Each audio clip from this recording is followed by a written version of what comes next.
Welcome to survivor Arunima. আজকে আমি আপনাদের একটা গল্প বলবো।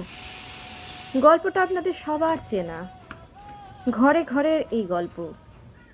আমরা যারা গৃহবধূ, যখন নতুন যৌবনে পা দিই, আমাদের বিয়ে হয়, আমরা একটা নতুন পরিবারে যাই, তখন মনটা যেন উড়ি উড়ি করে। মনে হয় আমরা মাটি দিয়ে হাঁটছি না, উড়ে বেড়াচ্ছি।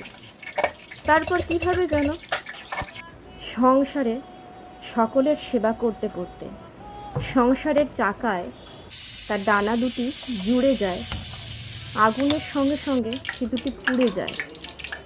কড়াইয়ে তেল ফোড়নের মতো চিটপিট করে ওঠে মন, ক্লান্ত শরীর, শ্রান্ত মনে যেটুকু অবকাশ পাওয়া যায়, জানলার ধারে যেটুকু আকাশ দেখা যায়, সেটুকুই তার। তুই রইলি খাঁচার আসে, খাঁচা যে তোর কাঁচা বাসে, যেদিন খাঁচা পড়বে খসে, লালন ফকির কয় কেমনে আসে যায়।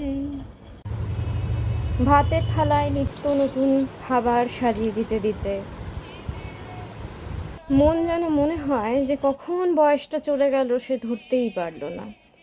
তার মনে এখনো সেই প্রেম তো পাওয়া হলো না। বয়স বেড়ে গেল, তার শরীরে শিকড় গজিয়ে গেল, আশ্রয় নিল কত পাখি, কত গাছ, কত শিকড় বেরিয়ে গেল, তার চারপাশে আশ্রয় নিল কত পথিক। তবু তো কী যেন পাওয়া হয়নি, কী যেন তার এখনো জোটেনি। মন চলে যায় করে, আঁচলে টান পড়ে, সংসারে শিকড় গজিয়ে গেছে যে।